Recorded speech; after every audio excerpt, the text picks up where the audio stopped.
Eu tentei fugir do país mais fechado do mundo, mas o que aconteceu depois é algo que ainda me faz questionar a minha sanidade toda vez que fecho os olhos para dormir. Ninguém tentou me impedir fisicamente, nenhum guarda disparou um aviso, nenhuma sirene cortou o silêncio absoluto daquelas ruas cinzentas. E essa foi a parte mais assustadora de toda a minha experiência. Antes de eu te contar como cheguei aqui e por que o silêncio é a arma mais letal que existe, preciso que você entenda uma coisa. Fica comigo até o final, porque quanto mais você tenta sair desse lugar, mais estranho e visceral tudo se torna. Se você gosta de histórias que desafiam o que você conhece sobre liberdade, já se inscreve no canal, porque a jornada de hoje vai te colocar onde ninguém ousa pisar. Acordei em um quarto que cheirava a umidade e desinfetante barato. Não havia janelas, apenas uma lâmpada fluorescente que zumbia com uma frequência irritante, quase como um inseto prestes a picar. Minha memória era um borrão, uma névoa densa que escondia qualquer explicação sobre como eu fui parar ali. Eu não sabia meu nome, mas sabia que não pertencia àquele lugar. O piso de concreto gelado contra os meus pés descalços foi o primeiro choque de realidade. Ao abrir a porta, não encontrei uma cela, mas um corredor longo, povoado por pessoas que caminhavam com a cabeça baixa, mantendo um ritmo sincronizado, quase robótico. Ninguém me olhou, ninguém perguntou quem eu era. Foi como se eu fosse um fantasma em um mundo de estátuas vivas. O ar tinha uma densidade diferente, um peso que parecia pressionar os meus ombros. Enquanto caminhava pelas ruas daquela cidade, percebi que a arquitetura era grandiosa, porém vazia de humanidade. Prédios altos de concreto pintados de cores pastéis descascadas se erguiam como monumentos a um passado que ninguém mais tinha permissão de recordar. Eu sentia olhares sobre mim, não de pessoas, mas de lentes. Câmeras fixadas em cada esquina, pequenos olhos eletrônicos que acompanhavam cada passo meu. O silêncio era a regra de ouro. O único som era o da minha própria respiração, que parecia alta demais, imprópria, uma violação daquela ordem silenciosa. Decidi que precisava sair dali. A intuição, aquele instinto básico de sobrevivência, gritava que se eu ficasse naquele lugar por mais tempo, eu me tornaria uma daquelas sombras caminhantes. Comecei a observar. Notei um homem de sobretudo cinza, sempre parado na mesma esquina, movendo os lábios como se recitasse um mantra ou uma lista de instruções. Ele parecia ter um propósito, um destino. Pensei que, se eu o seguisse, ele me levaria até a borda, até a saída que eu sabia existir em algum lugar, além daquela névoa artificial. Passei horas seguindo-o a uma distância segura, atravessando praças monumentais e avenidas largas onde nenhum carro circulava. A tensão aumentava a cada metro. A cada esquina, eu esperava ser abordado, ser parado por alguém em uniforme, mas o caminho continuava estranhamente livre. E foi então que a primeira anomalia aconteceu. Ao virar uma esquina estreita, o homem de sobretudo cinza simplesmente evaporou. Não houve beco onde ele pudesse entrar, não houve porta que se abrisse. Ele apenas deixou de existir na minha frente, como um erro de renderização em um programa de computador. Olhei ao redor, esperando gritos, esperando que alguém tivesse visto aquela impossibilidade.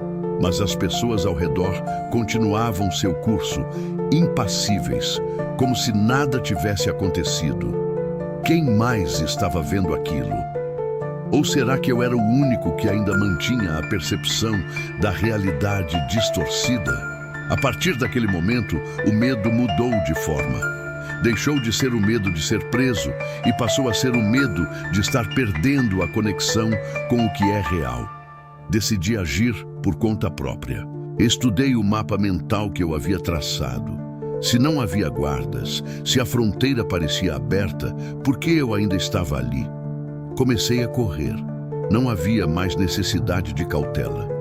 Saí da avenida principal e entrei em um distrito industrial, onde grandes portões de metal estavam abertos, convidando a passagem.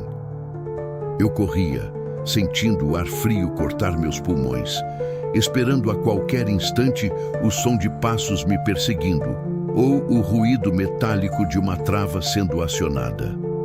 Nada. O silêncio era constante, quase como se o próprio país estivesse prendendo a respiração, observando a minha tentativa desesperada de fuga. Meus passos, contudo, começaram a ficar mais lentos. Não era cansaço.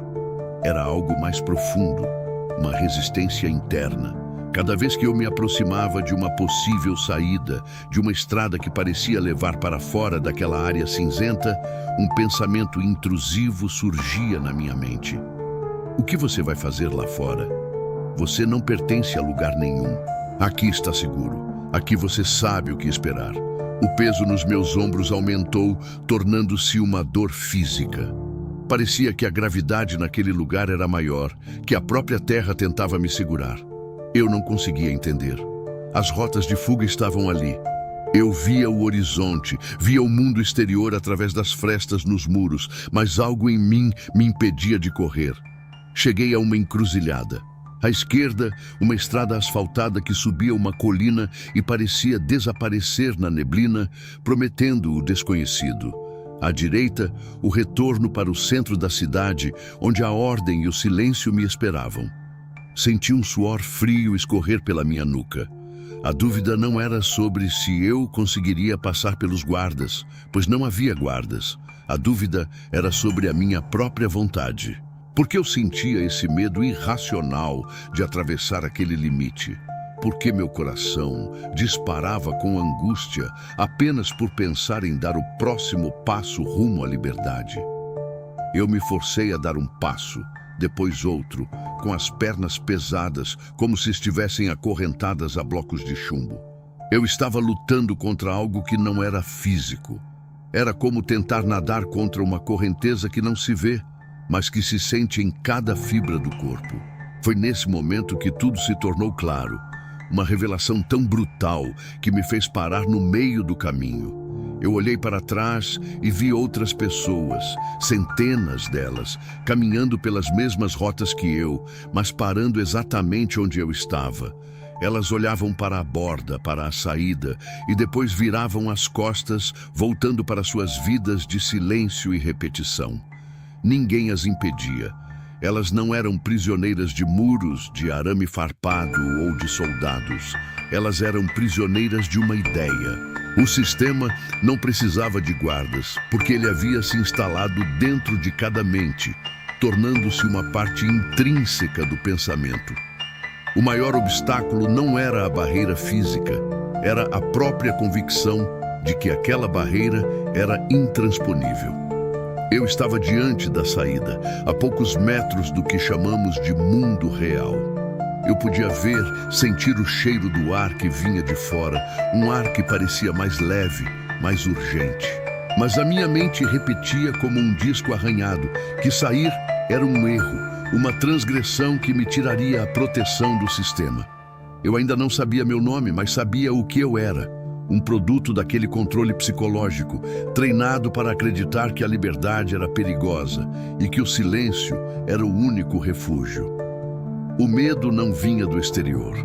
Ele era uma extensão da minha própria consciência, meticulosamente esculpida para garantir que ninguém jamais quisesse, de fato, atravessar a fronteira. Fiquei lá, parado na linha divisória, sentindo a névoa tocar meu rosto. O silêncio voltou a ser absoluto, mas agora eu entendia o que ele significava. Não era a ausência de som, era a ausência de questionamento. O sistema venceu, não quando construiu os muros, mas quando conseguiu convencer cada indivíduo de que a porta estava trancada, mesmo quando ela estava escancarada. Eu olhei para o meu próprio pé, suspenso sobre a linha que separava o controle da autonomia. O medo era intenso, uma pulsação que tentava me obrigar a recuar. Percebi então que a dúvida nunca sairia de mim. Eu teria que levar esse medo comigo. Eu teria que forçar meu corpo a se mover, ignorando o comando interno que gritava para eu voltar. Achei estranho como as coisas mais aterrorizantes da vida não possuem armas visíveis. A prisão feita de tijolos você consegue ver, consegue tocar, consegue medir a espessura. Mas a prisão que é feita de crenças, de condicionamentos silenciosos, é aquela que te mantém escravo enquanto você acredita lá no fundo que está ali por opção. Eu entendi naquele instante por que ninguém fugia. Fugir significava enfrentar o vazio, enfrentar a possibilidade de que fora daquele lugar você poderia ser ninguém. E esse medo da insignificância, de perder a estrutura, é o que mantém as pessoas presas em sistemas de controle em todo o mundo. Aquele lugar, para mim, tornou-se apenas uma metáfora extrema para algo que todos nós enfrentamos em diferentes escalas. A resistência em abandonar o que nos prende por uma ideia equivocada de segurança. Ainda estou aqui, de certa forma. A pergunta que me assombra não é se eu consegui fugir, mas se algum dia eu realmente quis, ou se a minha tentativa de fuga foi apenas parte do espetáculo, uma válvula de escape permitida para que eu pudesse sentir, por um momento, que eu ainda tinha controle sobre minhas escolhas. Talvez o sistema precise desses momentos de tensão para que, ao final, o indivíduo retorne voluntariamente por puro medo do que está do outro lado. Eu olho para a frente, para o caminho que me leva para longe daquela cidade cinzenta e sinto que cada centímetro conquistado é uma vitória sobre a minha própria mente. É uma batalha diária. A cada manhã, ao despertar, o condicionamento tenta se reafirmar, sussurrando que é melhor ficar, é melhor não arriscar, é melhor manter o silêncio. Se você está aí do outro lado dessa tela, vivendo uma vida que parece, muitas vezes, controlada por expectativas alheias, por medos que você não sabe de onde vêm, ou por rotinas que te desgastam, pergunte-se, o que é que te mantém onde você está? São muros de concreto ou são pensamentos que você adotou como verdades absolutas? Às vezes, o maior inimigo da nossa liberdade não é um governo, um sistema ou uma pessoa. É a nossa própria mente, moldada pelo ambiente, que nos convence de que a saída é perigosa demais para ser tentada. Eu aprendi que a liberdade exige mais do que apenas um passo físico.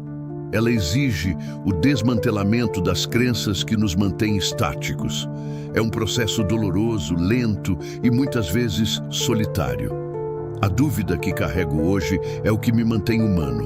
A dúvida é o que me permite questionar a realidade em vez de apenas aceitá-la como a única opção possível. Se eu nunca tivesse tentado fugir, se eu nunca tivesse chegado àquela linha divisória e sentido o medo paralisante, eu teria vivido na ilusão de que eu era um homem livre. Agora, eu sei que a verdadeira liberdade começa no momento em que você reconhece as correntes que não consegue ver. É um reconhecimento aterrador, mas é também o único caminho possível para a autenticidade. O silêncio daquela cidade ainda ecoa na minha memória, mas agora ele é seguido pelo som do meu desafio. Eu não recuei. Pelo menos, não da maneira que eles esperavam.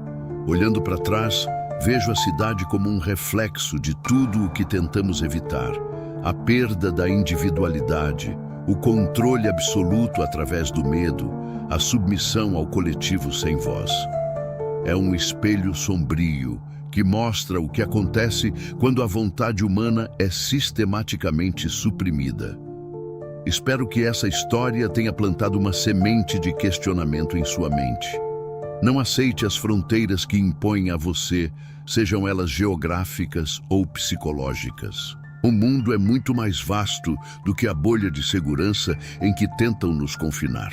O medo de atravessar a fronteira é apenas a evidência de que você está prestes a fazer algo que realmente importa. Se isso te fez pensar, se você sentiu o peso dessa história no seu peito, comenta aqui embaixo. Você teria coragem de verdade de dar o último passo, mesmo quando o seu instinto estivesse gritando para você voltar? Quero saber como você lida com as suas próprias prisões invisíveis. E claro, se você valoriza esse tipo de imersão, se você gosta de desbravar as camadas mais profundas das experiências humanas em lugares que a maioria não conhece, não esqueça de se inscrever no canal. Temos muito mais para explorar e a próxima jornada pode ser ainda mais pessoal, mais intensa e, quem sabe, mais libertadora. A liberdade não é um destino, é uma prática diária. E às vezes, ela começa apenas sendo capaz de notar que a porta nunca esteve trancada. O obstáculo era você. E a solução, adivinhe só, também é você. Obrigado por me acompanhar até aqui, onde a realidade se mistura com a percepção. Mantenha os olhos abertos e a mente questionadora. E nunca, em hipótese alguma, pare de buscar a saída, por mais assustadora que a liberdade pareça ser. Nos vemos na próxima aventura, onde a única regra é desafiar o que é considerado proibido. Até lá, respire fundo e prepare-se para o que está do outro lado. Estou te esperando do lado de fora. Ou será que estou apenas dentro da sua cabeça? Essa é uma dúvida que talvez você nunca consiga responder, mas que vale a pena continuar explorando. A sua jornada está apenas começando, e o primeiro passo, por mais difícil que seja, é sempre o que define quem você realmente vai se tornar. Não deixe que o silêncio ganhe, quebre o padrão, saia da neblina. A verdade é um lugar frio, mas ao menos é real. E no fim das contas, a realidade é a única coisa que realmente nos permite dizer que vivemos. Eu dei o passo. E embora o medo não tenha desaparecido, a vista do outro lado é algo que ninguém, sob hipótese alguma, pode me tirar. Agora é a sua vez.